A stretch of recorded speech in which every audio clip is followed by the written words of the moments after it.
Okay, according to my phone, it is 7 o'clock, so I'm calling the meeting to order. Welcome, everyone. Nice to have visitors here. And we're going to start with adjustments to the agenda. One adjustment that I have is that we have to approve the minutes of May 13th. Could I have a motion for that? So moved. In a second? Second. Okay, any discussion? Okay, those in favor? Aye. Aye. Okay, great, thank you. Public comment. Anybody have anything that they wanted to say? Yes, go ahead. I'm Carmela Tucker, and I'm here on behalf of our family. And I will let you know that this is going to be a little personal. So if you guys choose to go into executive session, the family is prepared to go into executive session. Okay? Says, I'm here tonight to bring awareness to the school board over conversations that have taken place on Tuesday, April 22nd, 2025 in WRUDB's 4th period global studies class. We as a family have worked through the channels to get this point with no feeling of resolution. We know that we are not the only family with these same concerns, because on April 29th, the public Facebook South Royalton's billboard got hit with comments about what took place on how unhappy they were that their kids were being spoke to and described in certain things. We strongly encourage the board to speak further about this matter with the superintendent and principals, and we would love to go into more detail, but being my HR background, I know that I have to leave it at that and ask for executive session.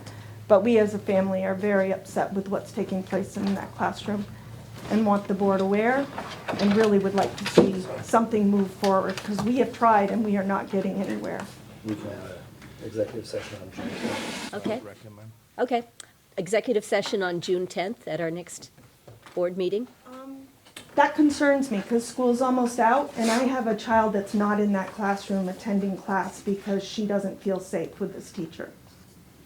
So We didn't warn for an executive session, and I didn't realize that you were coming tonight. we didn't either until the last letter came home without the So- resolution that we were hoping So I would for. suggest we should meet if you have a concern. I just saw that you emailed me. I've been in a board meeting. I'm happy to meet again. And if we're not able to get this reconciled, then the board would take this up either at a special meeting or via executive session on the 10th. Okay, so again, as a public comment, I'm really going to strongly ask that this board follows this administration, because this has been ongoing. And as a grandmother, I can say, I have a daughter that works for you guys, that's why I'm speaking. It needs to happen, people. And if you haven't been aware of what was said on the thing, we have inappropriate things happening in a classroom that no child should endure, no child. And pushing it to June 10th is not acceptable. Thank you. Any other public comment?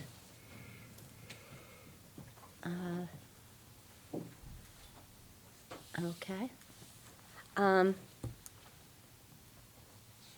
The consent agenda, approving the minutes of Tuesday, April 8th, regular meeting. Do we have a motion to approve those minutes? So moved.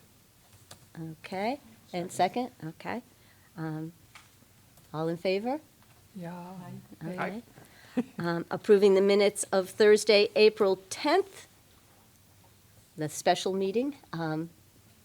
Do we have a motion to accept those minutes? So moved. Second. Okay. All in favor? Aye. Aye. Okay, thank you.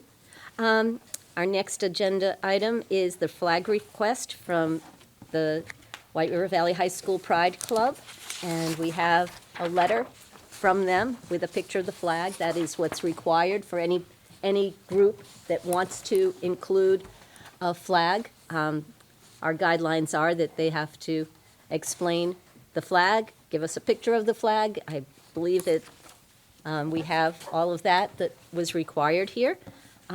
Any discussion?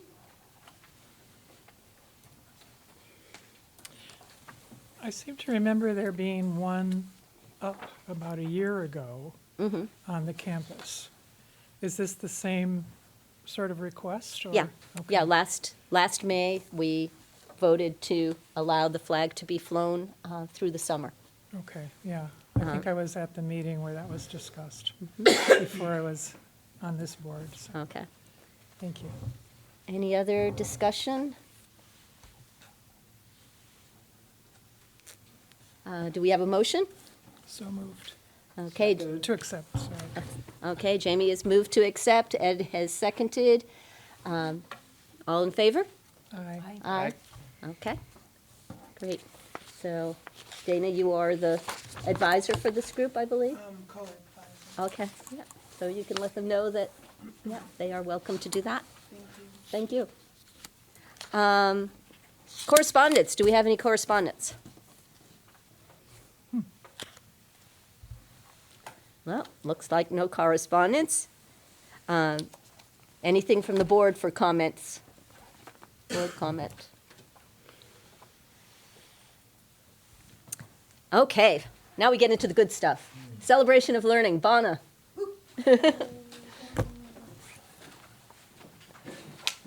Well, there it is. Yeah. Don't move, Sorry. don't move, don't move.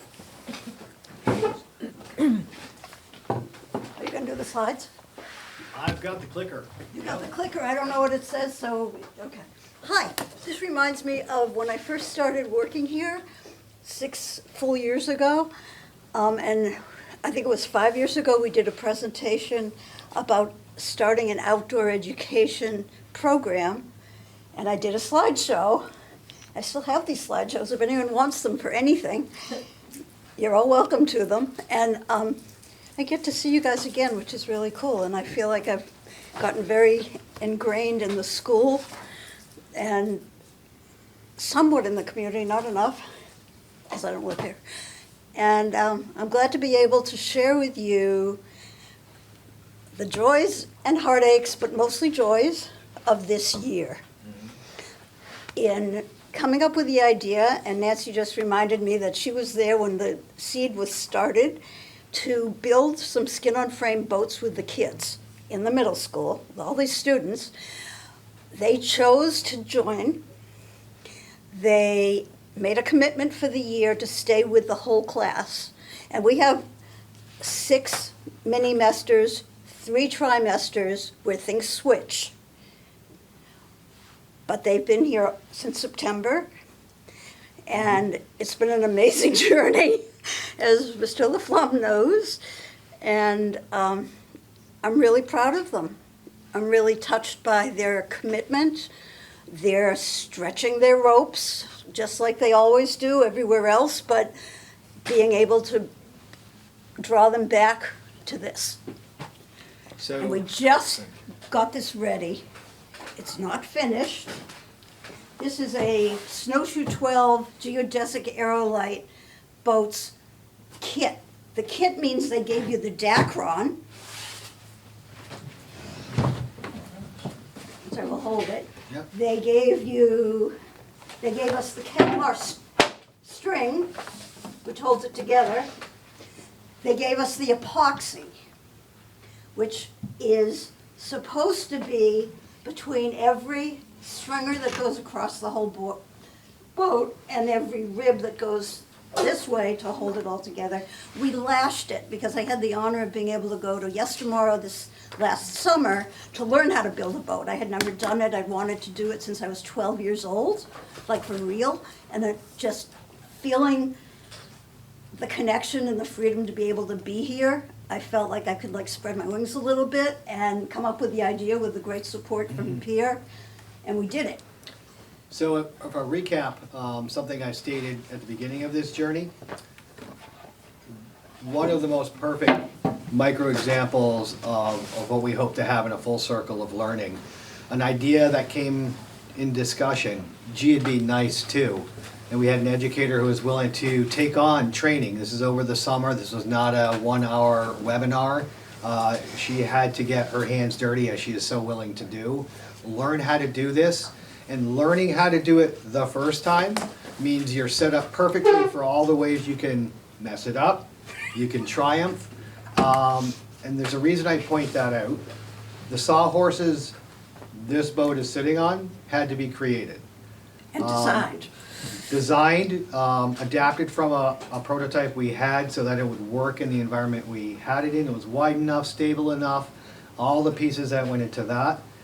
May I set this down for just a moment? So as an example, this is one of the pieces, one of the forms. You're gonna see a picture of how it's used. If you take a look at it, you can see lines etched. We found out this is too thick for our laser engraver. We found out it was too thick for one at the generator in Burlington. So we had to have students learn how to use power tools. And with a little bit of precision, we'll say.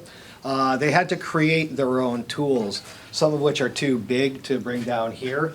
So the first month and a half, No, till Christmas. till Christmas, I knew it was a huge chunk of time, was just gearing up to do this. Those pieces exist now, that knowledge exists now, that doesn't have to be redone. But still in that, if you figure since Christmas till now, the winter break till now, we have 2 of these that are, I would say this is 95% there. Even more. Yeah, there you go. This will get rub rails along here that they'll screw in. And this will get 6 coats of urethane. And I was leading the high school trip on Friday, and so I wasn't here. And we had the honor of having a sub who could do something, which was wonderful. And they tried to paint the boat with the urethane, so they did quite a bit of it. And there's more to finish the first layer, but they really got started and they did focus. So they got the rub rails all Yeah. sanded, so that'll be ready to go. So if you looked under a microscope, of course, you can find imperfections. We're talking about 11 to 13-year-olds built that. In Yeah, the greenhouse. frustration was when I made a hole in the boat, You okay? didn't have to admit that to all these fine Oh, folks. yeah. We But it's also all learned how to fixed. patch a boat. It's all fixed, and racing stripes. So we're gonna take you through a little visual of some of the Yeah. pieces along the way, and embedded in here are a couple of, again, it's all about connection. The adult who learns something brings that knowledge and excitement to students who have picked that up, have more skills as they leave that shop and are ready for their next project.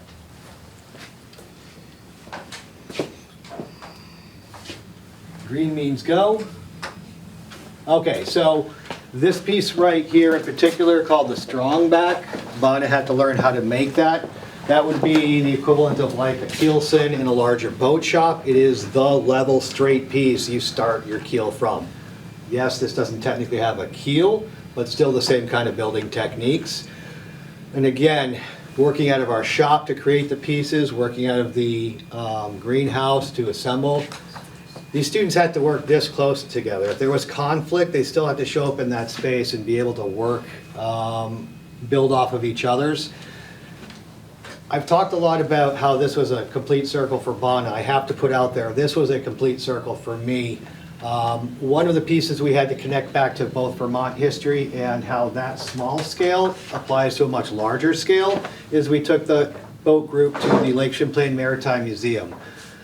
A, it's the only maritime museum we have within a few hundred miles. B, it's completely focused on Vermont watercraft and our traditions and history and how from earliest times, French and Indian War on through. For me in particular, before I was an educator, I built that boat right there, which happened to be, by coincidence, in the shop being rehabbed. An internal tear moment of a space that convinced me to become an educator, working with students on that kind of a project, and then 25 or more years later, having my current students and an educator that had created their own and could see, oh, I see that part. We did one of those as well. They learned before they steam bent any of those internal ribs. They did that with Nick Patch, who has been running that museum and that boat shop for going on 26 years. So for me, to see that complete circle, it just reinforced the why we do things like this. Yes, we're talking about 10% of our school got to experience this, but what do we draw from that? That's 10 students who saw a complete connection to their own past and are walking away with some pretty advanced skills. There are a lot of slides, I'm sorry if I don't dwell on any. This took a lot of Bonna's energy and attention. 8 students working in very close proximity with things like epoxy, drills, power tools, steam. A lot of techniques had to be learned. Every single one of those ribs and stringers didn't come that way. It came as a board Bonnie had found made of white cedar. She had to find that source. We had to plane it, cut it, rip it. We had to create those ribs out of planks. And so I'm just gonna, Beginning, how it gets put together. The strong backs on the bottom, and those are the forms. And There's it- 6 of them, 3 of each size. I it's mean, 2 of each incredibly, size. it's incredibly important to level this all out. Yeah, Incredibly important. There's a reason why those sawhorses are probably the most precise sawhorses on this campus. we built it in the greenhouse until May when they needed the greenhouse back.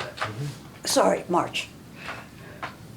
Oh, I accidentally hit the go black Then we screen. moved into our In the great greenhouse? makerspace. What's that? Was there heat? Yes, I didn't hear you. yes, there I was was wondering heat. about heat, like the greenhouse had So heat. there is heat there. It was kept as low as I couldn't turn it off, but I kept it as low as possible. Uh-huh. It was like 40, and we went in there, turned it on for about 3 minutes, that's it, and turned it off again every day. Wow. So we were in there 2 or 3 days a week for 50 minutes, but you know, kids, they don't start right away. Yeah. Slow process. Yeah, but once they get going, so again, taking you through some of the various pieces of this construction.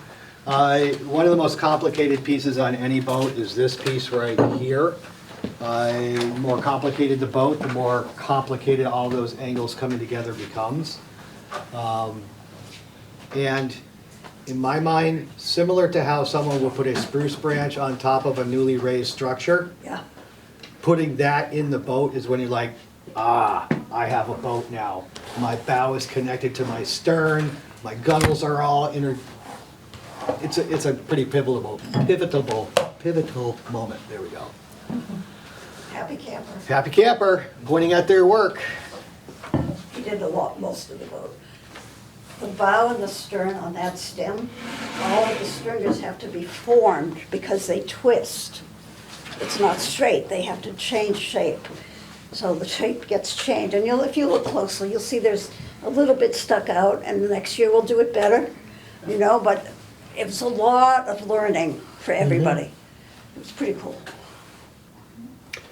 And again, some of the same techniques that they were employing themselves, they saw on watercraft built in Vermont back in the 18th century, 19th century. They could see the same techniques on the Philadelphia 2, a recreation of a Revolutionary War gunboat. The original sits in the Smithsonian. They got to go on board that large ship. They got to interact with the people at the conservation lab. So this wasn't just a really cool hands-on project. It had a lot behind it of what it's connected to. And a lot of these are actual candid shots, and you still see the students are smiling ear to They ear. all are candid. It wasn't Yeah, like, that's here, all. pose for this, we'll choose you too. They were genuinely happy. So again, taking shape. This is when it really starts to take shape and you see the work gets a lot closer. And going with lashing is actually more traditional, Yeah. more involved, more of a craftsman level, because I can glue anything together. It takes some skill to measure everything out, have it perfectly proportioned, tie it off, make sure it's gonna stay. So this is nearing the end of the time in the boat shop / greenhouse. The one up on the left was the model. I had that already, All right, but we made it better. nearing the end. Of course, you get that racing straight. Again, the big day is when you put the skin on it. Last week, Yeah.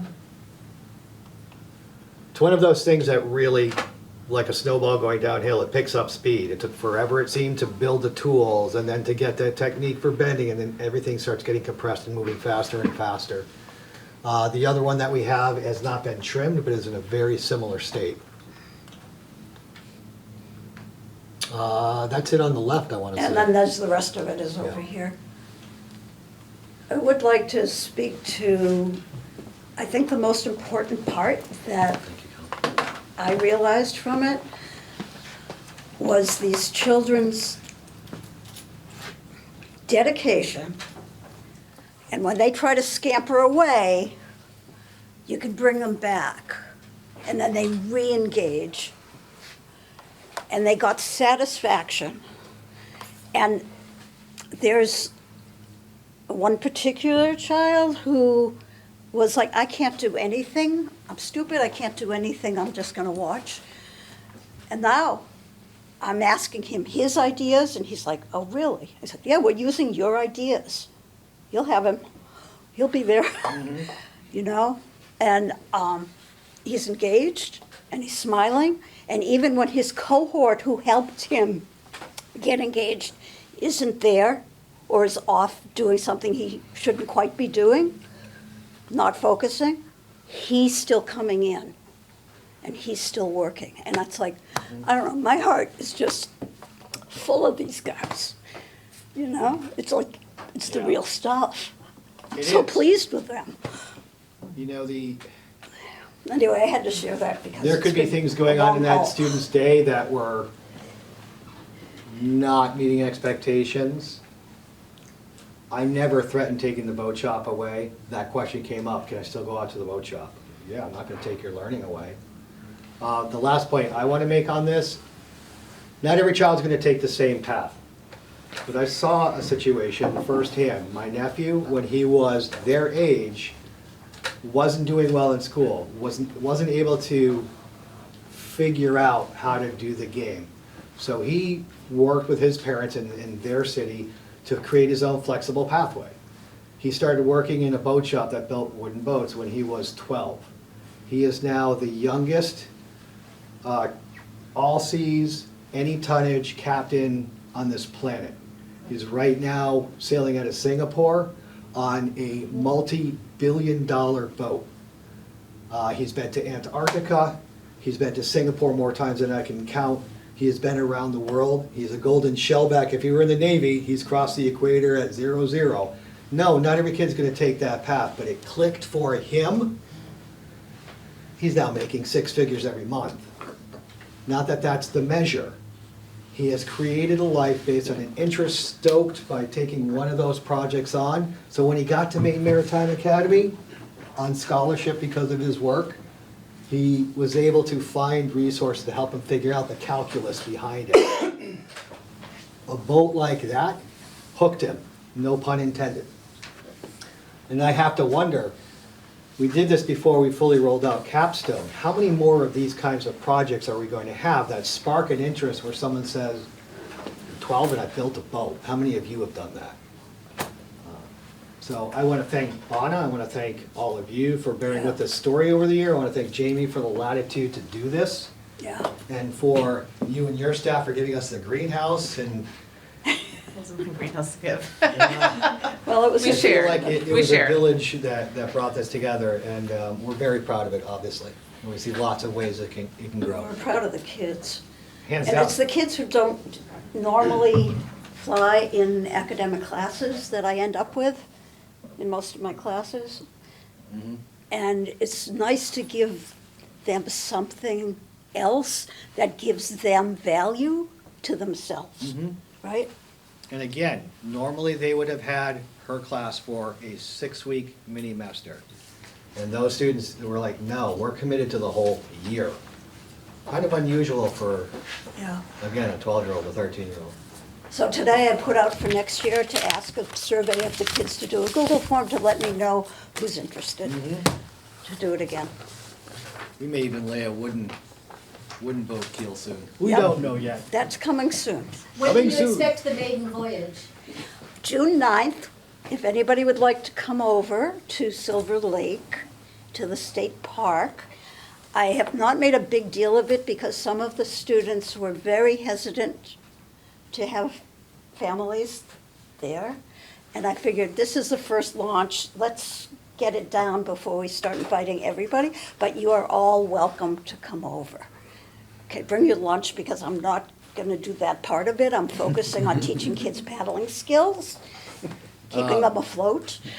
And you see, no missed opportunity to teach an additional skill. It's not simply let's put it in the water and get it wet and clap. It's, all right, now how do we move the thing? And we did not mention, they're also building their own paddles. Yeah. So it's They a can't soup take to nuts this home. operation. They could take home a paddle if we get done in Yeah. time. We'll get there. Thank you. Thank you, Well, Mona. Thank you. This is wonderful. What time's the launch? On the 9th? What? What time are you launching Oh, on the good. 9th? We are leaving here at 9:30 after First Essential, so that people get a little bit in. And so it's only 15 minutes to there. Yeah, so 10-ish. And then we'll be bringing over a trailer with six of these baby boats. I call them a baby boat because they're light, so that everybody can experience it, and then we'll have them rotate through their own boat, I hope. And some other, a rack of kayaks, in case you show up, you can hop in a kayak too, with a life jacket fitted properly, so you lift yourself by the shoulders, it doesn't go over your chin, please, ever. Sorry, I should shut up. Thank you all. Again, thank you. I will make sure it gets back safely. Or tomorrow morning. Okay, reports to the board. Let's start with Jamie. Thanks, Pana. So you have my report in hand. A lot of my report had to do with H454, which I can give some real-time updates in regards to where the Senate's at with that during that discussion item. Otherwise, we're continuing here across the supervisory union to expand our programming in regards to how to best support our students, all to achieve and learn. And so we're looking to build some programming for students in grades 5 through 10, actually, that Data Decker will be involved in. Also, Andy West is going to be involved in this programming next year, along with some Clara Martin folks. And the students that we're identifying in this programming, you may typically think is like externalizing behaviors.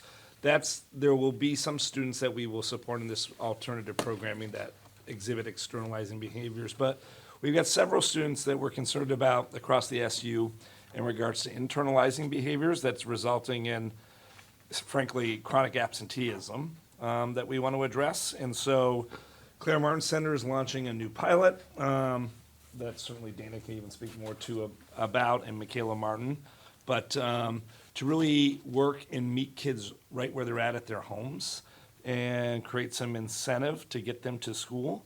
And so we're partnering with them to help support this programming that we're looking to build into next school year. And I think it's really important for the board to know, like, we continue to look to increase our intensive supports here locally, because more and more in regards to independent or alternative schooling across the state, like, there's just not capacity to serve kids. So, we had started this work, essentially almost 2 decades ago, when I served as a special educator in the basement of the Royalton School and the Gardner Ricks program, in regards to supporting kids. We've continued to foster that work, over the last several years, and over the last 5 years, really expanded that programming from elementary and middle into the high school. But we're looking to house this programming at the SU office, which I'm actually quite excited about, because it'll get the SU office involved with students on a daily basis, which I think is really important. And our SU office is centrally located so that we can have students who want to access the high school campus, because we want students continue to access courses at the high school campus and the middle school campus. It's not exactly in the middle, but it's easy access to both. And so that programming's on, planning and programming is underway. And Tara and I have both spoken to our landlord, and they're willing and able to lease us the space downstairs at the SU office. So we're excited about that. So I just wanted to emphasize that because, one, it'll keep our students close. I think it's going to address our chronic absenteeism rates across the SU in general with some students. And frankly, gets more intensive supports to some students within the supervisory union where, students we may have, looked to have an out-of-district placement, but the wait list is just so long and the time, like, we just need to build it. And so we're looking to build another level to what we already provide across the SU. And you may say, well, how are we gonna fund this? There's funds, there's surplus funds within the special ed department in general that will fund this. I also just need to remind folks, when we have an out-of-district placement, that is at the tune between 100 to 120,000 per student. So this, in general, will also, I think, not only better serve our kids, that it's gonna create more efficiency in our system. So I just wanted to emphasize that. And then otherwise, in regards to federal funding, I would tell you, I said this at the Sharon board, I just want to emphasize it here. The biggest concern for me right now is Medicaid funding, and probably you've heard me say this in other board meetings. Medicaid funding not only is a revenue stream into the supervisory union, but it also is an important revenue stream that happens with the Claire Martin Center, that we've partnered a lot in regards to supports, because if they're able to service students, they service all students, but if they have a caseload of some students that qualify for Medicaid funding, that's an offsetting revenue that's allows us to partner with them and get supports for all kids, but at a contracted rate that's much more affordable for the supervisory union and districts. If Medicaid funding was to be cut, I am very concerned about what does that do for our regional mental health centers in general. Frankly, what does that do to our state? And so I would say to you that I feel comfortable that we've planned well in regards to how we leverage title funds. Like, we don't fund full positions via title funds. We fund partial positions. So it's not like all of a sudden we would, if title funds were to be removed a year from now. We know that title funds are forward facing. We fully expect to get our title funds this coming year. But let's say they just cut it all. A year from now, you don't have full-time employees and benefits fully covered by title funds. You just have portions. So I believe that we can make up that difference in regards to the budgeting cycle if we needed to. It's not good. We don't want to lose our title funding. But what I'm saying to you is that those Medicaid funds, though, that could be a revenue shortfall that I don't have a good, if you said, well, what are we going to do right now? I don't have a good answer for you with that. So I just wanted to mention that. And then I'll take any questions folks may have. I'll give you a legislative update under H454. I don't have a question, but I really appreciate the creative thinking with all of the upcoming funding, possible cuts, and I'm excited about the alternative program too. I think that's a great solution to keeping kids in the district. Thanks. So, Yeah, and in those programs, like, you can create the vision and create the plan. And what I have said all along to the team that we've pulled together, the team's so important. Like, the successful programming that I've seen that in regards to that work, like, yes, you have to have the philosophy. Yes, you have to have the structures. The team you put together in regards to personnel is what makes it magic. And I think that we've been really lucky in regards to Andy West, who has decided to retire, but will come back to us and is going to serve in that programming, which I'm incredibly excited about. He's your Pathways coordinator right now, but has served in multiple roles, including principal and curriculum coordinator for Windsor Northwest, is going to be serving, as well as Dana Decker, who has served in that role for us at the middle school level in the past. And I want you to know that this doesn't replace what we've already built at the high school at our elementary around intensive programming and our personalized learning classroom. Like, this is in addition to. So yeah, I'm excited about it. Nice. Okay. Any other questions for Jamie? Okay. Principals. Who's up first? I'll go first. Elementary comes first. I just highlighted again all the PD that our teachers are signed up for.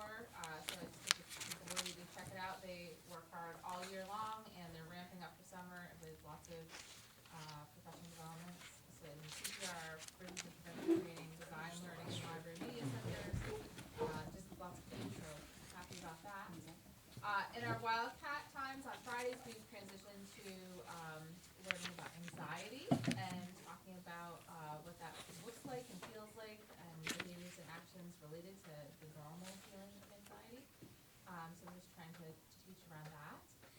And then in our regular morning meetings, we have, since the last time we met, learned about the character traits of appreciating beauty and excellence, purpose, enthusiasm, and leadership.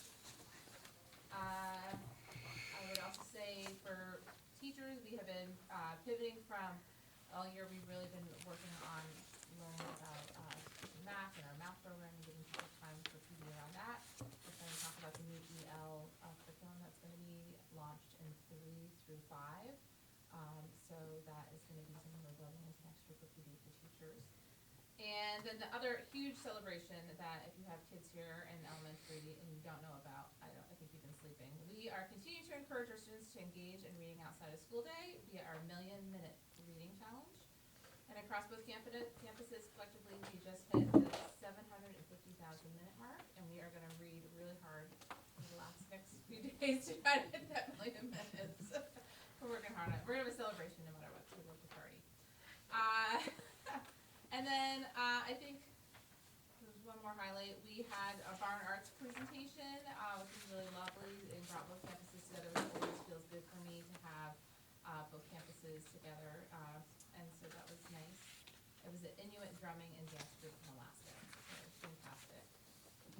And our garden builds happened, so if you haven't checked out the gardens out back, you should come see the gardens. It hasn't been really warm enough, and we've still been working really hard on it, but there will be things growing when we get together again in August. And finally, I have some hires. We are welcoming Summer Spalding. She is going to replace Christina Manole in preschool at South Royalton. Jose twins. We will be teaching 3rd grade in Bethel this next year. Jamie Rainbow is moving into intervention because Liz J. Jeff is retiring. So those are my updates. Thank you. All right. Sorry, questions? For the middle school, we have some similarities, again, where we're doubling down on PD. What I like to point out of my report is we're at that point in the school year where we're seeing the fruit of some efforts, and we've also changed some mindsets in others. I'll give you a concrete example.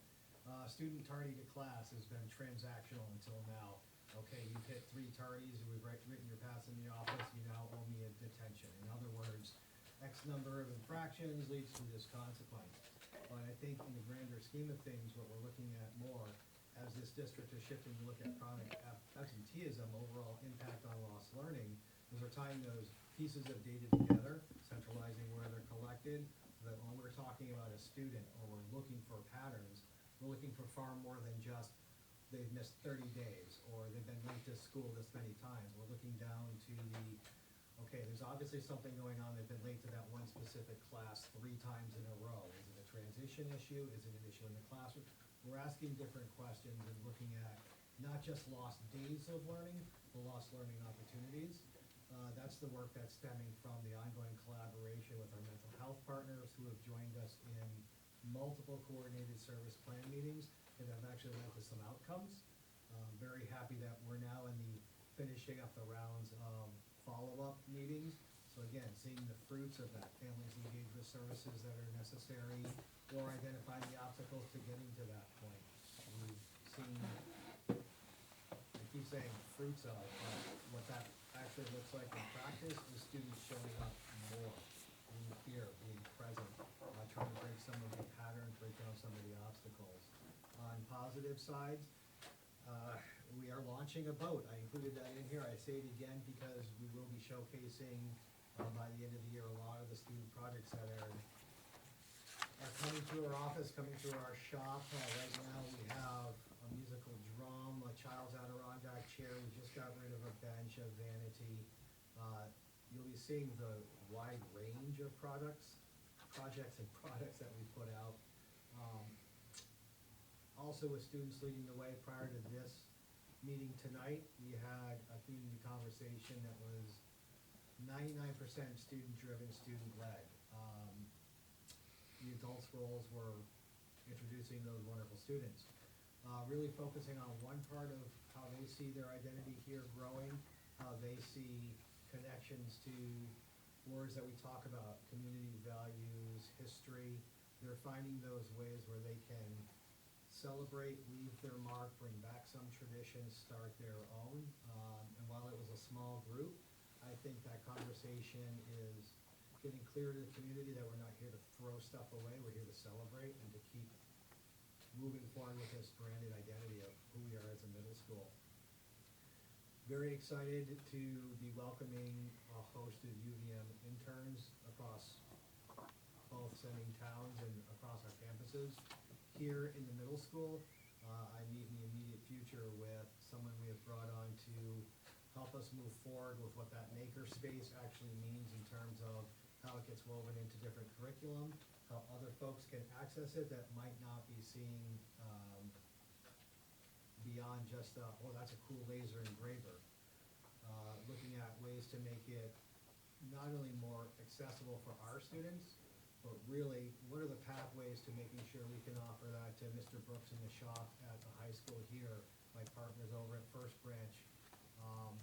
And we've even reached out to schools outside of our SC to try and build on the network that was started because of your work with community schools, and specifically the focus on the makerspace, growing a network out of that. In terms of what we're planning for next year, internally, we're gonna be spending a lot of time this summer, working towards an actual codified procedure manual, clarifying some things, making sure our systems are getting tighter and tighter, more predictable, more appropriately responsive, and how that translates to what we're looking at next year. Really looking intentionally about what are our needs down the road and how do we plan the PD around that. It's been quite informative, and I think we have a pretty good path next year. Some of that PD will be driven towards improving our practice teaching. Some of it will be learning new systems that we're bringing on board, excuse me, as well as, the last thing I'll note, we are going to be moving forward with, in our middle school, using the EL, English Language Arts curriculum. I've had the opportunity to dig down into what that actually is as an ask of a teacher and what it offers. Excuse me. It is not a canned curriculum where someone at the front reads the script. It actually has a whole host of resources, structured activities, and we've already seen benefits of that in our supervisory union at large. So it's a great way to continue building on that, the successes we're seeing, again, in conversation with my partners at First Branch. And we look forward to that, as we will be welcoming a new English teacher to be hired, one of the positions. In terms of hiring updates, can I make the one you sent forward official? I don't know. So we have hired Mr. Robert Pate to be our shop design lab teacher. He has filled in the majority of this year as a long-term sub. Comes to us with a lot of curiosity and a background in chemical engineering. Very smart analytical person who asks questions like, I know I'm not a teacher, but if the standard says they have to show this, can they do it with fabric instead of wood? Yes, absolutely. He's always trying to find new ways to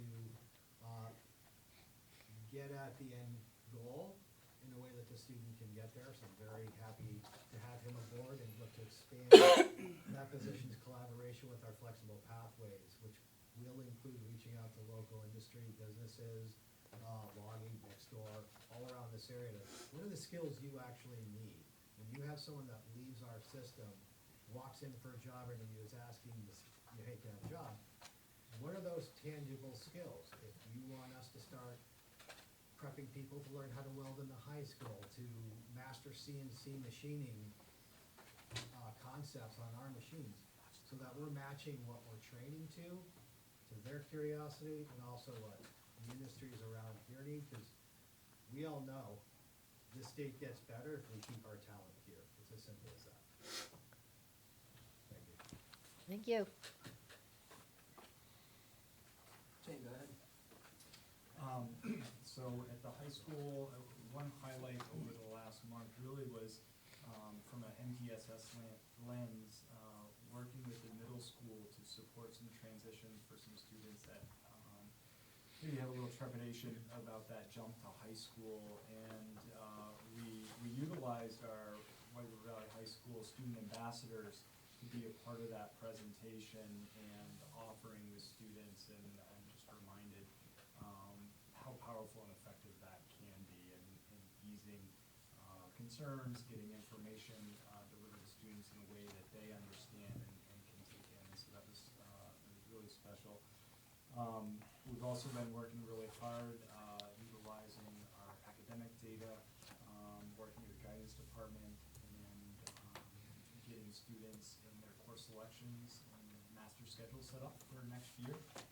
We are on track to have those schedules finalized and in student hands before the end of the school year, which will be the first time since I've been there. So really excited about the start to the school year that's going to help us create next year. Along those lens, we are currently working on planning and implementation for the opening of school next year within a variety of different groups, looking at ways to support successful start to the school year.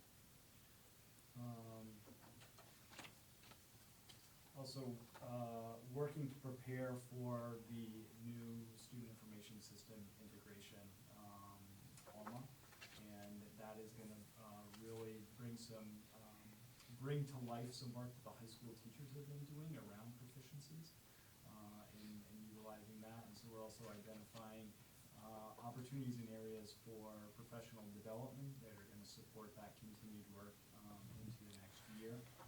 That's going to be really important.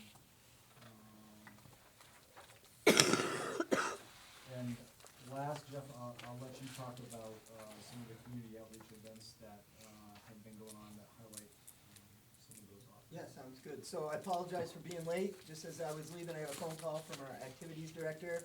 Our bus for the track team conked out in Manchester. So I was ready to drive down and pick some kids up if I had to come bring them back.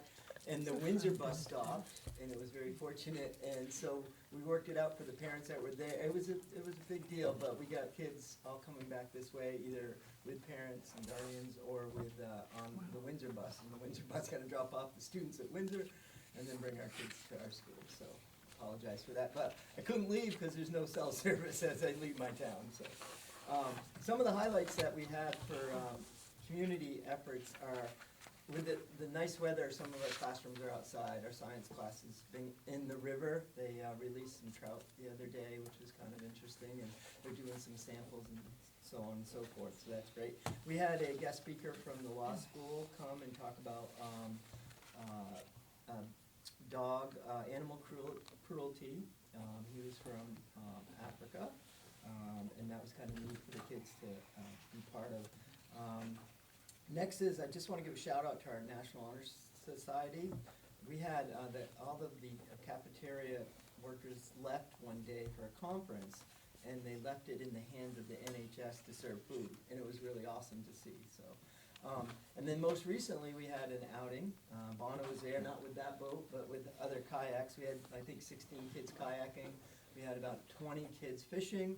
We had bikers, we had hikers, we had pickleball players, and Vens, we went to Vens, and another group went to the state park to help clean and get prepared for the season. The bikers and hikers met at Chittenden, and we had a cookout at the end, so it was a great outing. Today we had our breakfast for the seniors. It was, their caps and gowns were handed out and pictures were taken, and it's just kind of realized it's really close, right? Just finished our AP testing, and we start our Passbridge assessments this week, and then before you know it, exams will be there, and we'll be graduating on the 14th. Exciting time Thank you. at school. Okay. Let's see, must be at Tara. So you all have my report. We have finalized our last two budget votes. Rochester Stockbridge and Granville Hancock have had their annual meetings. And then now I am moving on to getting the software transferred for all 7 entities so that we can start for fiscal year '26. And our auditors will be in our office the week of June 2nd to do pre-audit work. So that's what's happening in the business office, if there's any questions. Thank you, Tara. You're welcome. Okay. Let's see. Policy Committee. First reading of revised policies C21 and F23. Who's on first? That would be me. Okay. When you say first read, do we typically actually read the whole thing out loud? Is that what you mean? I don't know if you No, want- just highlight the changes we made. Okay, all right, yeah. So the capitalization of assets policy, I know this is very exciting. It's mostly to bring the policy in line with the $10,000 amount instead of $5,000. The changeover from the rest is minimal, if any. So not. That's not in so line with federal guidance. Yeah, new federal rules. And then, does anybody have any questions about that? No, okay. The second policy here is search of students and seizure of property by school personnel. I can't speak to too much change over the former policy. Jamie might be able to help me stand Yeah, I in mean, there. we cleaned up the intro. It was a bit redundant, like it talked about what you could search like twice. Yeah. Yeah. Yes, it was. And redundant. so we tried to clean that up.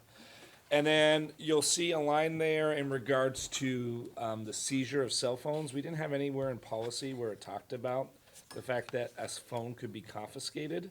I want to be clear, it can be confiscated, which we talk about in alignment with the handbook, but it cannot, we're not talking about searching. We don't search cell phones. We can seize them, we don't search them. Okay. All right, so you'll see that that's differentiated in regards to the policy.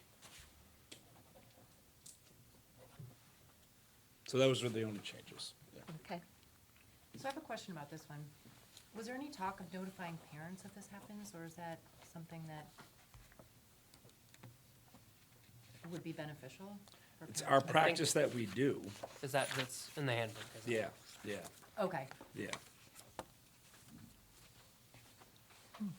So, Like as a procedure, we making do that. okay. But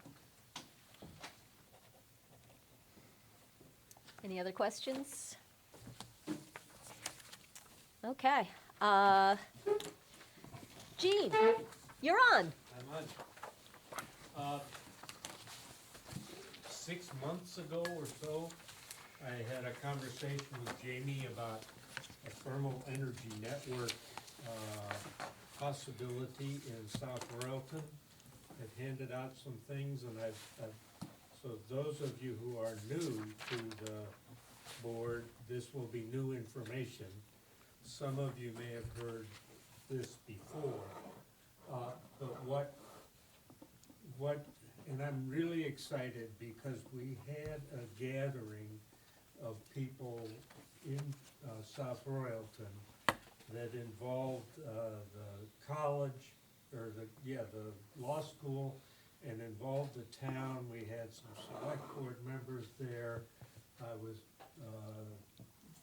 We had invited people from among you, but we were not able to do that. However, that meeting just generated a huge amount of enthusiasm about pursuing the idea of a thermal energy network in South Royalton, where it would bring together 3 different agencies or institutions that don't always work collaboratively. But this would be a way that you could. With the high school, the law school, and the village center all being in proximity, and with a wastewater treatment plant is within the area that would be served by this network. Here's what happens. We not only take energy from the ground, geothermal, but we take and recapture the energy in our buildings, especially our big buildings. And we recirculate that heat back through the community or through this network, so that everybody who's on the network is getting thermal energy, and the energy itself is basically free. Because you're capturing waste heat, you're capturing heat from the ground that is always available. The cost is in infrastructure, and that can be significant. The reason I understand it is my understanding that the boiler at the high school has five or maybe a few more years than that for its life. At least 10. Yeah, we're At thinking least 10. Yeah. Okay. This would provide a way to reduce completely a fuel bill. This would be a utility, so that it would be financed like a utility. And the utility financing ends up being 50 years. Think of that. And it's guaranteed income for the investor. Because you're paying for it, the customers who are using the heat to produce the heat are, they're the ones who are paying for the installation of the infrastructure. The infrastructure can include the retrofitting of facilities in addition, so that gets, again, financed over an extended period of time. And so there was great enthusiasm from the community on a whole, and from the people who were there about trying to figure out how we could make that into a viable thing to offer the community in South Royalton. The people that came in to run the workshop, as they looked, and they've done this in a number of communities around the state, they were just blown away, by the enthusiasm, but also by the unique opportunity for the school, the law school, the high school, and the community to be collaborating in capturing all that waste heat.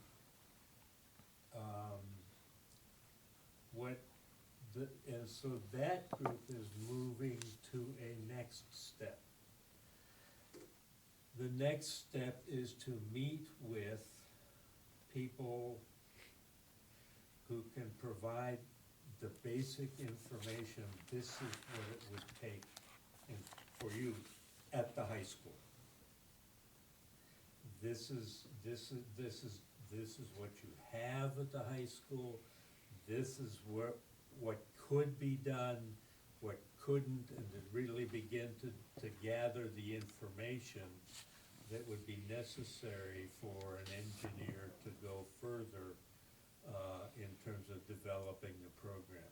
We applied for a grant, and we have been approved for a grant, so we've got funds to help with the development as well. And that was provided through the law school in one of their groups. So I'm updating by saying there's enthusiasm, and we're ready to move to a next step. And so I'm updating and saying, or updating you, and then saying, I don't know who the person or persons would be that are the buildings and grounds people for that particular facility. This is something that is long-range planning. This is not something that's going to happen in 6 months or a year. From now till completion, I'm thinking 5 years would be really moving very quickly. Wow. So we're looking long-term at bringing that to that community.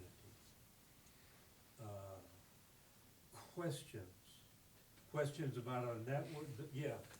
So we would have to absorb some of the substantial infrastructure costs rather, Well, And we would need a bond. We would probably need to have a bond vote to do that.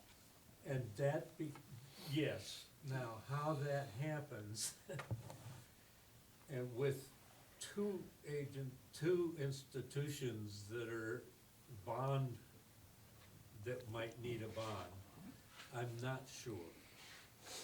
I'm not sure if that's a town, or if the village, the town does it, or if the school does it, or if each has to do it. Those are the kinds of details that need to be worked out. Yes, So- there would, yeah. What, I mean, how significant a cost ballpark do we think that this would be? Because, I mean, honestly, you know, cards on the table, we're on the third vote for the performing arts wing, and we've had some communication problems getting through to people. My first inclination is I wonder if people would kind of be able to grasp this and vote yes for a significant sum of money, even if it is in their best interest. I personally like what you're talking about, Yeah, but. yeah. The people in South Royalton that we have spoken with, the citizens, Mhm. are saying, my gosh, I'm gonna say, this is a money-saving thing. I'm going to get back what I'm paying for that bond in reduced energy costs. The voters who are educated about it that show up. Yes. Are And- interested. and- How do they relate in numbers to the people that are going to not look into it and say, I don't want to pay extra money on a bond vote? I mean, if it's not politically viable to do it, like, that's why, until we have an idea of the number, Yeah. Okay, yeah. so, nobody can give a number, because every system is custom-made for the particulars in that community. So Gene, so the grant that was received, does that cover exploratory costs? So if they're talking about engineering study and that sort of thing? Yes. Because that could answer that question before the board were to commit to anything, That's the kind of thing, we're still in a very preliminary stage. Nobody's committing to saying, yeah, we're gonna look for we're gonna look for a $10 million bond. No, that's not where we are. We are in the position of gathering the detailed information, beginning to gather that information. What would the high school actually need? And how would this tie into the current heating system at the school? How would we capture the heat, the excess heat from the school? Would we continue with a hot water system?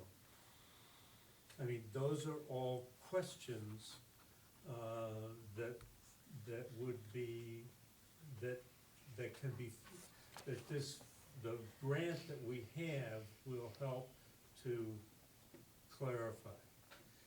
I will say that every person we have spoken to, and we've done some door-to-door canvassing in South Royalton, every family that we've spoken to, that once they knew what was possible, has said, I'm on board.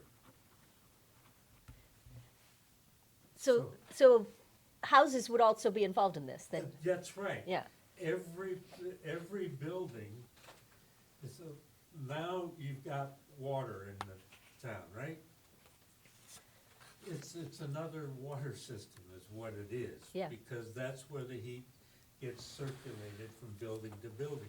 So anywhere along those lines, Wow, anybody can hook in, yeah. including the businesses, including the rental properties.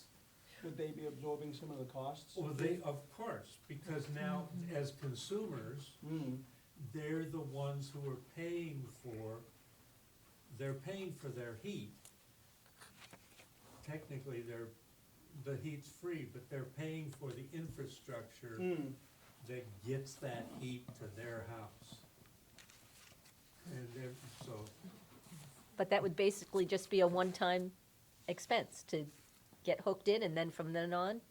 well, no, be you maintained, still, you still now, as a consumer of the heat, your payments are paying off that bond or whatever it is, whatever the mechanism is that we put in place.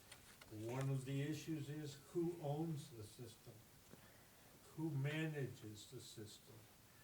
All of that, all of those kinds of things, again, and having the law school there to provide some legal counsel and advice is just another asset. Other questions? I was just thinking about, the people who live on the outskirts of Royalton, that if it's a bond, would they be expected to pay the same amount as the people who are actually benefiting? Who paid for your water system? Yeah, I don't know. The people who are buying water, Okay. not the people outside, but Well, it kind of depends on where you But are, because I know one town that was forcing everybody on the outside to pay for the new water system. Yeah, That's Well- normally how it works. the, I can Yeah, relate I have to one that. question too. yes, I think one of the complicating factors for this district, like you keep talking about Royalton, but if we bond as a district, we bond across the entire district. So Bethel would also right, that's be correct. voting on That's correct. this system. So, I mean, I would say, being someone that wants to be a consumer as a school district might make a lot more sense in the towns actually taking on this project, since it's the town of Royalton. Right, And that the district could explore being a consumer. But, I mean, I immediately get a little concerned in regards to like this idea that the district would be helping create it. Am I making No, sense? but that wouldn't mean that we Yes. couldn't participate in like fact-finding Of or course not. engineering Yeah. study. No, no, You no, know, yeah, we could but just- certainly, Just, I'm a little worried, like we've talked about bond a lot tonight and like the notes, I just wanna get like clear that, at least I have caution around this idea of like the district bonding right. to, And that, so, again, we've got three institutions that have the capacity to contribute a lot to that network in terms of waste heat. Consider, for example, every time you take a shower, what's the temperature of the water you're dumping down the drain?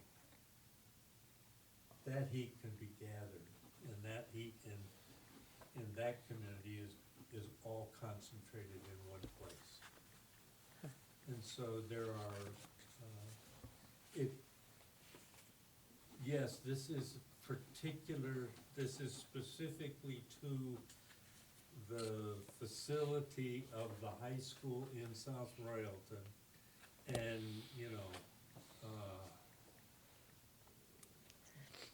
so how you become a consumer or a member of that is, that's your decision, but that building, that would both benefit and contribute to, as we understand the system. Wow. It seems like it would have to be some kind of proportional thing, like Bethel would contribute because we benefit from the high school, Right. but it should be on some proportional basis, seeing as we're not going to Well, have all the benefits.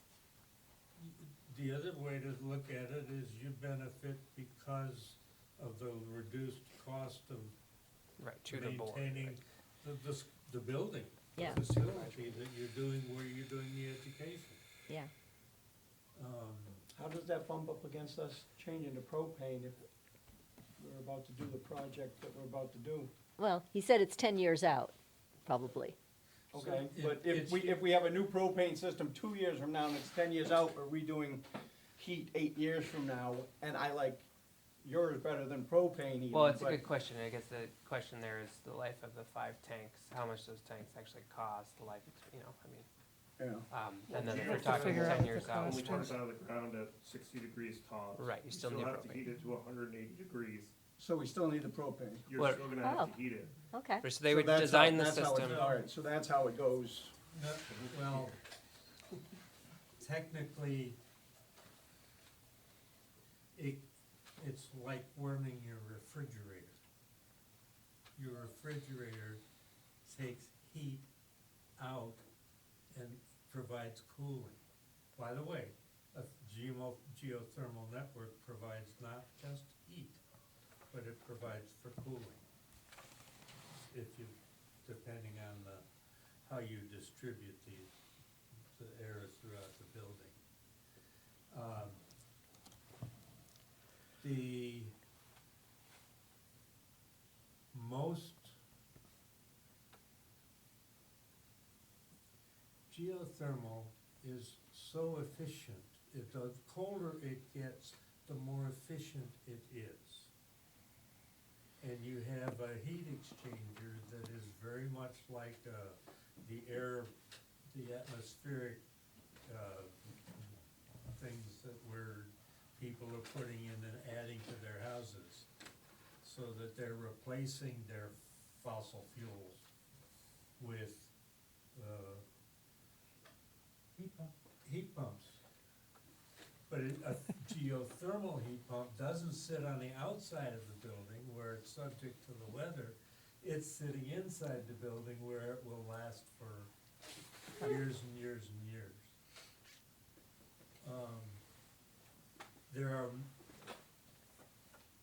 There are a whole range of specific scientific kind of details, but also the whole, it's just, and we're at the beginning stages. Well, Nobody can tell you what it's gonna cost, just can't be done. Well, I appreciate your vision and your pursuing this and your stubbornness. And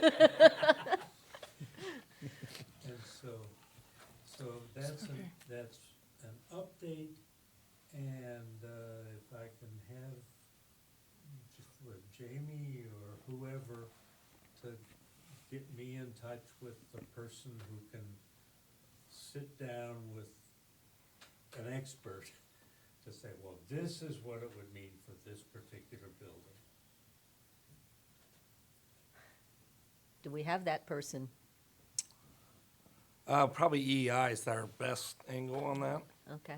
just because they know the building really well in regards to have done a lot of efficiency, like specs already on the building. Uh-huh. And what your systems you have. And Yes, yeah, I think they're and- probably the and best what the- equipped. Okay. What those costs are and how they would They've compare. run all that, yeah. Yeah. Yeah. Well, thank you, Jean. You're welcome.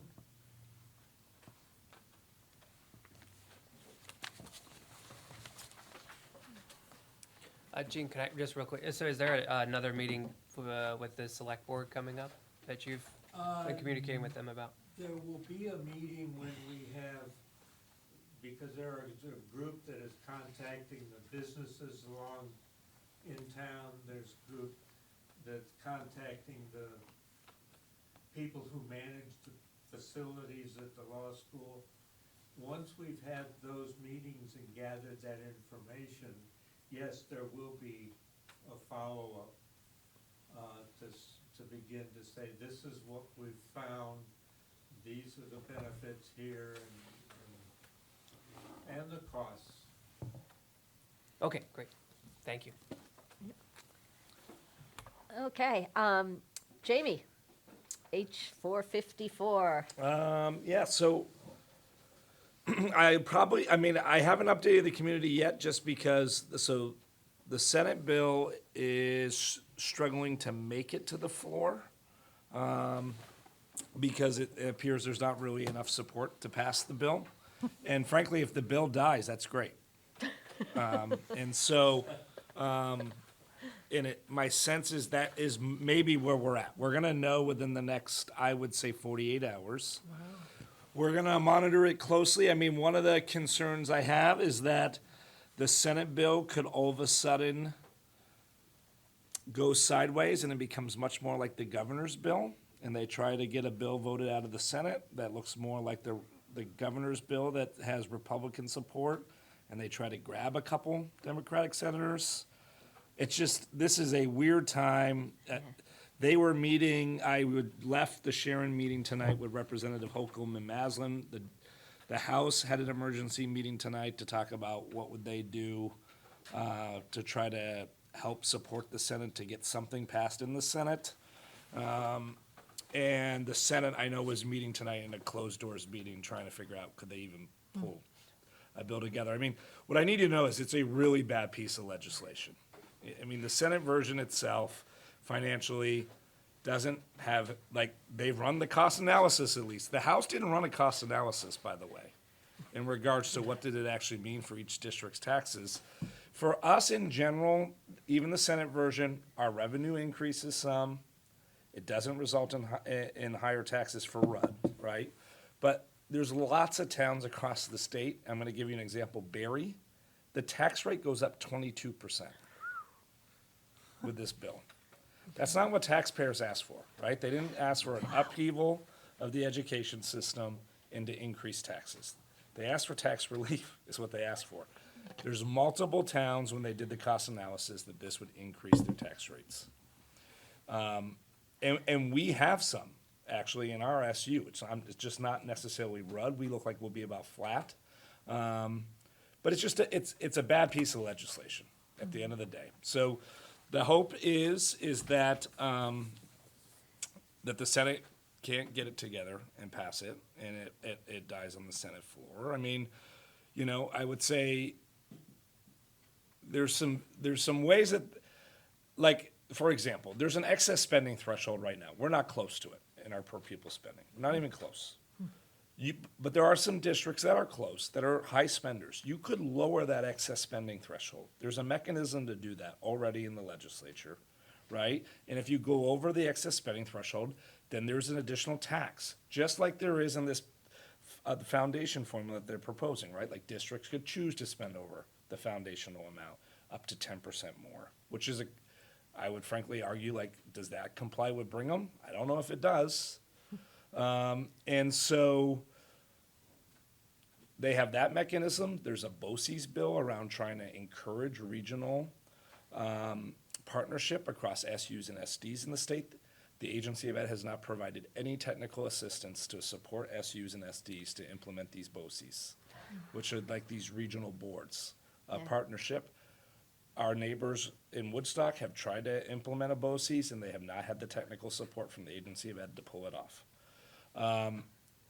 When we think about special ed programming, what I just said to you earlier around the need, I think about partnering regionally around being able to provide better intensive services and supports for our kids makes complete sense, and I think we could do it in a way that would save a lot of funds. But they're not focusing on the actual savers. If you look at this bill, all it does essentially is try to reduce the governance structures, meaning supervisory unions and SDs, which, oh, by the way, make up 5% of the total ed costs in the entire state. 5%. So it's a power issue now. That's about centralizing government. Yeah, that's exactly right, Jamie. That's what this is about. And you can ask them over and over, is there any savings? And they say that, no, they can't prove there's any savings. And I'll leave you at this. I was at on Saturday, I was in Sharon at the SU Cook-Off, which was great, by the way. We look to continue to grow that across the SU more and expand the Junior United Chef Cook-Off. And I was driving up, and Representative Hooper was on his Heat of the House radio show from 11 to noon on Saturday. And I couldn't help but hear Representative Brady, who's is a representative up in Chittenden County, talk about like that there's consensus across the education field that we need class size minimums, and there's consensus that we need to close schools, and it's gonna result in better opportunities for kids. So I called in and challenged those thoughts, and we had a good debate for about 30 minutes. And at the end, I said, with all due respect, Representative Brady, what you're talking about is that CVU, one of the larger spending districts in this state, right, per pupil, had to right-size some of their staffing this year. And partly because they used a lot of COVID funds to implement a lot of positions that they didn't figure out how to budget for locally over time. But what they want is they want to create these 4,000 student districts so that the CVUs, the school districts, the rural schools around them close. They get the weights of those students via redistricting. They bus those students to their schools, and nothing changes for them. Yeah. And I said that point blank to Representative Brady. I said, tell me I'm wrong, because that's all I see. And the answer, there was no rebuttal to that. That is what we're talking about. It's very much like Act 46, right? Like if you're above 900 student district, you don't have to change anything. Yeah. So it's just a bad piece of legislation. So I hope that it just goes down, and then they can go back to work on it again and figure out real actual cost savings measures, because there's nothing in here that saves costs. Just looks to close smaller schools. Well, thank you for all that you're doing. It's great, the voice that Jamie has in the state right now. People are listening. I think we're gaining. Yeah. No, I think we're Yeah. gaining some traction. Yep. Yeah. It's great, thank you. Community Engagement Task Force report.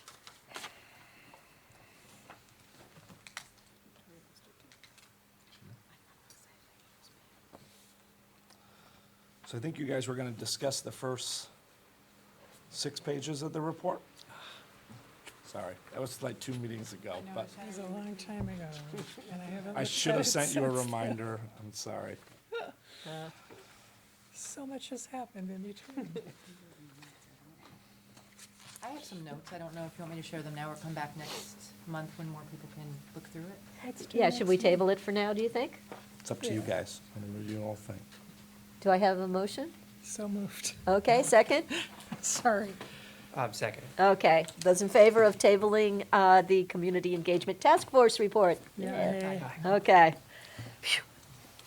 Update on June and August wagon wheel meetings. Do you all know what the wagon wheel meetings are? A little bit, but I would love it explained I as think, I well. think it's a great idea. I don't know if Jamie's got something already prepared.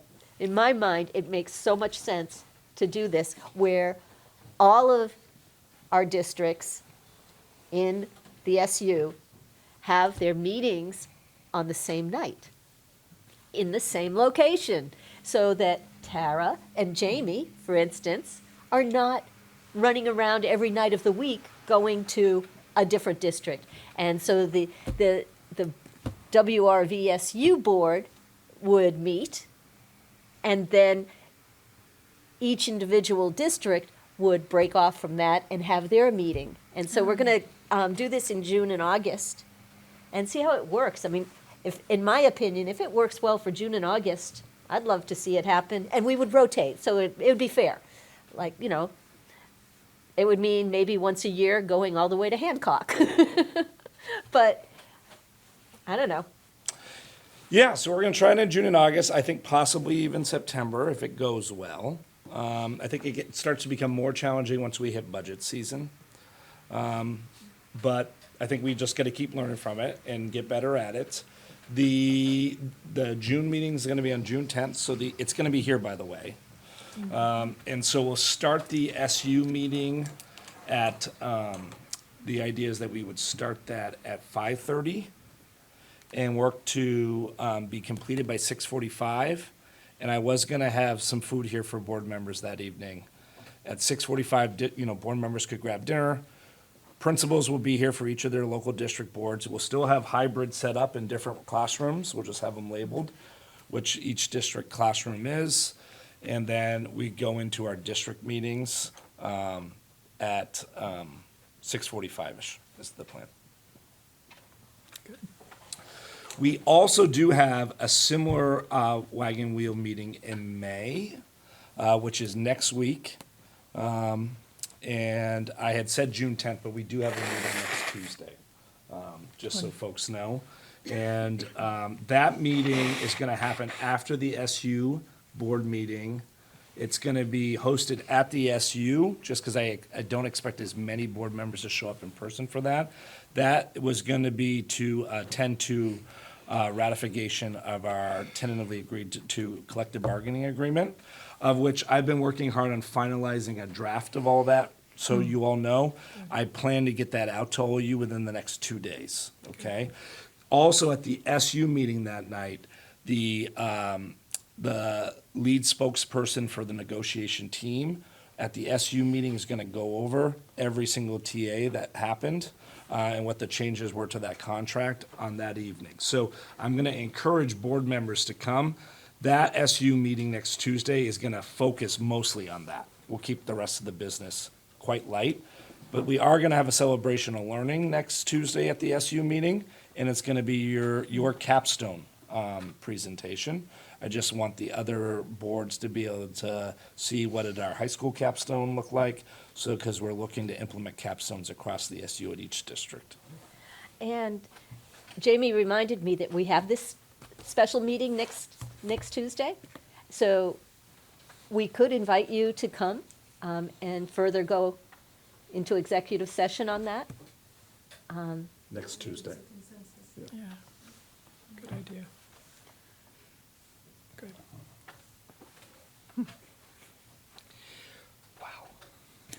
Okay, So we got a few meetings coming up. But, yeah, I think the good news is we'll get that completed by June 10th. And then at the June 10th meeting, one thing that you should talk about as a board is just what your interest is in regards to a retreat. And I know you've been struggling to really dig into this task force report. So maybe what you do is you set a retreat, and we could even invite Suzette, who is the facilitator of the task force too, to join us. And we really like, that could be the retreat even. Like, we're digging into that and discussing what are our next steps. Okay. that sounds good. Okay, do we have any possible action? Sorry, I walked in right at the tail end, so you were saying June 10th? Is the wagon wheel. Correct, but so as far as following up with the family? Next there's a Tuesday. possibility Next that Tuesday, we May could 27th. Put that on our agenda to do an executive session with them. Yeah. Okay. Next If Tuesday, that does work yes. for them. Okay, and then if that didn't work for them, is there a mechanism for the board to follow up, just even for baseline information, to make sure that things are sort of I'm being gonna meet resolved? with the family tomorrow and figure out what dates and times work for them. And if that Tuesday doesn't work, then we'll have to have a special meeting. Okay. Okay, thank you. Okay, possible action. Anything? Not that I know of. Not tonight. Public comment. Does the public have anything else they would like to say? And we do have, one person on Zoom? Okay. Seeing none. Guess not. Okay, we are going into executive session now for a student matter. So, I think, yeah, so you're gonna motion to go into executive session for a student matter. You're gonna invite in Caitlin Bowen and Andrea Bowen. okay. So, Just, it's an elementary matter, so I don't think we need to keep so everybody. do we have a motion to go into executive session? So moved. Okay, thank you, Jamie. Thank you. Okay, all in favor? Aye. Okay. Thank you all for coming tonight. Thank you. Approaching public. Yeah, well, Returning to Jamie, main call. our superintendent just gave us this information. We lost by 100 votes. 90. There's a lot of organizing on the other Four. side. Okay, so, yeah, that's that. Well, shit, that's all I can say. I'm ready to resign. These people are stupid. He just got a text message from somebody. They're ignorant, myopic. They're gonna ruin this town. All right. Yeah, Are we we're ready? still in our meeting, so, okay. Thank you. So you're gonna come out of executive action with no action taking. You gotta get that on the record. Let's record, Calvin. Yes, we are returning to public session. There was no action taken. Do I need a motion to go back You don't in? actually. Oh, okay, okay. So, moving along, new hires and resignations. So new hires, we talked about Principal LaFlum's new hire. And it probably, Andrew's usually pretty good about putting in your board reports. Shouldn't throw my stuff We away. did hire an elementary teacher for the Good. Bethel campus. Did she put it in here? Yes, she did. Awesome. Yes, she did. She's good about that. I asked him to do that. Yep. It's Jose Funes, I think, is how I pronounce Jose's last name. And Jose has done a lot of substituting across the supervisory union and has moved here to Bethel. And is just really excited after substituting across the SU. This is the campus that Jose wants to work at, Nice. which was great. So had a really great interview with Jose. And then Summer Spalding, who is actually a Royalton graduate and who was working at the Orange County Childhood Center in Tunbridge, has actually come and worked for us at First Branch this past 5 months to cover a long-term leave and has done a terrific job. And so Summer is going to be in the pre-K at Royalton for next year. And then at the high school, we had an English position that we were able to fill this year with a teacher who was planning to be here just for a year that wants to pursue being a counselor, but had been an English teacher, but came back to us to help fill in a long-term sub when Danielle Clayton had left remember late in August, we lost the Oh, two yeah. Claytons, they moved. And so Doug Heavyside's coming to us. Doug was an English teacher at Hartford High School for a long time. You're shaking know your him, head. yeah. It's a really good pickup for us. very much Has so. been the principal at the tech center down there, principal at the Wilder School, and is now coming to us for an English teacher job. So we're really excited about That's a bringing that. Yeah, I agree. Real win. Wow, So those are our hires. Great, thank you. bingo. Any other business? Hell no. Any future agenda items? I would love to do the community task force report, even if we're gonna do it as like a retreat too. If we could do this first 6 pages. Yes, I agree. Yes. Yep, Okay. yeah.